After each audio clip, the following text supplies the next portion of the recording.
ये जो तुष्टीकरण हो या पोलराइजेशन हो, कहते हैं कि इसका बड़ा फायदा होता है। आप संभल ले लीजिए तो वहाँ कल्की धाम आपने एक मंदिर बना दिया, फिर राम मंदिर तो है ही।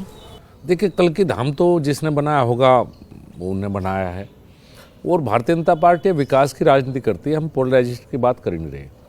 आप मेरे क्षेत्र में जाके पूछेंगे तो मुझे पूरी उम्मीद है कि जिस बात को आप कहते हैं कि अल्पसंख्यक वोट है, वो मुझे लगता है काफ़ी बड़ी संख्या में इस बार सबको उम्मीद है, क्योंकि जो काम हुए उनमें उनकी भी हिस्सेदारी है। जो गरीब के लिए काम हुआ है, जो डेवलपमेंट हुआ है, ये क्राइम कैपिटल कहा जाता था इस मुजफ्फरनगर को। अब आप देखिए, शांति है चारों तरफ, तो इसका यहाँ चोरी डकैती राजनी आम बात थी, तो उसका शिकार कोई जाति धर्म देख कर तो लोग होते नहीं थे। तो अब तो एजेंडा बताया ना मोदी जी ने, एजेंडा दूसरा सेट कर दिया। अब उनका पुराना टेप रिकॉर्डर बज नहीं पाएगा। मुजफ्फरनगर पे दंगे के दाग बहुत गहरे रहे हैं, खत्म हुए हैं कि आज भी चुभते हैं? देखिए, बड़ा ये बात सबके लिए है कि दुख और दर्द सबको हुआ, नुकसान भी सभी पक्षों का हुआ, लेकिन मुझे लगता है कि हम उससे आगे बढ़ गए हैं। ये जो 11 साल का सफ़र है 2013 से 2024 तक का, इसे 10 साल में पिछले जब से देश में मोदी जी आए हैं, हमारे यहाँ कोई जातीय धार्मिक तनाव मुजफ्फरनगर में नहीं हुआ। बड़े शांति से, प्यार से, कोई झगड़ा, कोई आपसी तनाव मुझे कहीं दिखाई नहीं देता। और ज़्यादातर जो मामले थे उनमें फैसले हो चुके हैं। हमारे यहाँ आज भी पंचायती सिस्टम में बैठ के बहुत सी चीज़ों के हम फैसले कर लेते हैं। तो मुजफ्फरनगर दंगों के ज़्यादातर मुकदमे दोनों पक्ष की तरफ से थे। उसमें पहले दिन जो मरे थे वो 17 लोग उसमें हिंदू पक्ष के थे, अगले दिन मुस्लिम पक्ष के लोग मारे गए। ज़्यादातर मुकदमों में आपस में बैठ के हमने फैसले कर लिए हैं, और शायद हम उससे आगे बढ़ चुके हैं। इस बार की चुनावी तैयारी में ये दूध का कितना बड़ा योगदान होगा, उसके बारे में व्यूअर्स को बताइए हमारे। क्या योगदान होगा? ये जो डेली पीते हैं इसकी क्या खासियत है, इसको जरा मुझे देखिए, बताइए। क्या है कि देसी गाय का दूध है, इसको ए टू मिल्क बोलते हैं। आजकल नया चला है, बहुत से लोगों को पता नहीं क्यों। अब जब आप इसको साइंटिफिकली तो बहुत ज़्यादा अंतर नहीं है। देखिए, अगर चूँकि मैं PhD हूँ तो मैं अगर साइंस सबक की बात करूँगा तो नहीं है, लेकिन इसका एक टेस्ट जो है देसी गाय के दूध का, वो बिल्कुल अलग है। आप जो दूसरी गाय का दूध पियेंगे, इसका करेंगे, वो बिल्कुल अलग है। और तो मैं यही कह सकता हूँ कि मुझे पसंद है, मुझे अच्छा लगता है। और अब पिछले 10 सालों में जो हमने एक पॉलिसी चेंज की है हमारे मंत्रालय ने भी, पहले देश में क्रॉस ब्रीडिंग पे एम्फेसिस था, जो जिनको देसी भाषी में अमेरिकन गाय बोलते हैं, जर्सी अमेरिकन, जर्सी और होस्टन फ्रीजियन, 2 तरह की गाय हम विदेश से लेकर आए, क्रॉस किया और एक नई नस्ल तैयार कर दी, क्रॉस ब्रेड बोलते हैं।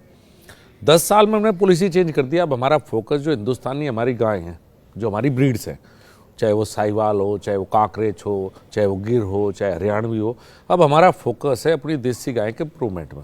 हम अपनी देसी गाय को बेहतर बनाना चाहते हैं। हमारी गाय को ब्राज़ील लेकर गया गिर, आज ब्राज़ील में 30 लीटर से ज़्यादा दूध दे रही है। हमने वो काम नहीं किया, हम बाहर से लाने में लग गए, होस्टन फ्रीजियन और वो।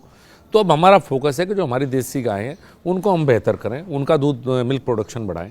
और आज दुनिया में हम नंबर 1 है मिल्क प्रोडक्शन। मत्स्य पालन में क्या अंतर आया है पहले से लेकर अभी तक? बहुत ज्यादा फोकस इस पे रहा नहीं है सरकार का पहले। नहीं, इसमें तो कुछ था ही नहीं पहले, लेकिन मंत्रालय भी नहीं था, मंत्रालय में कुछ था ही नहीं एक तरह से।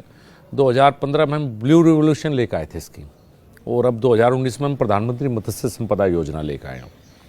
बहुत बड़ा इन्वेस्टमेंट सरकार ने फिशरी के सेक्टर में किया। इस साल का हमारा करीब फिशरी का एक्सपोर्ट जो 60,000 करोड़ का एक्सपोर्ट हमने किया है। अब ज़्यादातर झींगे को एक्सपोर्ट करते हैं, आप जानते हैं। और पहले ये सीमित था, फिशरी कोस्टल इलाकों में सीमित था सिर्फ। अब आप जाएंगे, आपको मुजफ्फरनगर में पॉन्ड्स मिलेंगे जहाँ मछली पालन लोग कर रहे हैं। आपको राजस्थान और हरियाणा और पंजाब में झींगा पालन शुरू हो चुका है। आप देखिए, जो सैलाइन वाटर है, जहाँ पानी खराब होता है ज़मीन में, समुद्र के पानी के बजाय उस पानी का इस्तेमाल कर लोगों ने झींगा। रेगिस्तान में मत्स्य पालन सर, आप नागौर जाएंगे, आप चूरू जाएंगे, चूरू में जो बिल्कुल राजस्थान का बिल्कुल रेगिस्तान वाला जिला है और पानी खराब है वहाँ पे। अंडरग्राउंड वाटर, सैलाइन वाटर बोलते हैं उसको, खारा पानी, उसमें आप फसल नहीं कर सकते। उस खारे पानी में लोग किसानों ने झींगा पैदा करना शुरू कर दिया। सरकार की क्या उसमें भूमिका सरकार है? की करीब आप ये मान लीजिए 40% से लेकर 60% तक सब्सिडी है झींगा पालन। अगर आप नया किसान कोई शुरू करना चाहता है, 40 से 60% तक सब्सिडी है। हमारा रोहतक में सेंटर है, हमारे हैदराबाद में सेंटर है। पहले ट्रेनिंग की व्यवस्था भी है और बाद में सब्सिडी की व्यवस्था भी किसानों के लिए इसमें की गई। अगर देसी गाय का कोई फार्म खोलता है और 200 गाय का खोलता है तो मेरे मंत्रालय से 2 करोड़ रुपए की सब्सिडी है, लेकिन है वो देसी गाय के लिए, क्योंकि हमारा फोकस देसी गाय पे। इंटरप्रेन्योरशिप को बढ़ावा देने का प्रयास इस सरकार ने किया है। जो पढ़े लिखे युवा है वो animal husbandry, dairy, fishery sector में आए, अपने आप को स्टेब्लिश करें और लोगों को भी सिखाएं।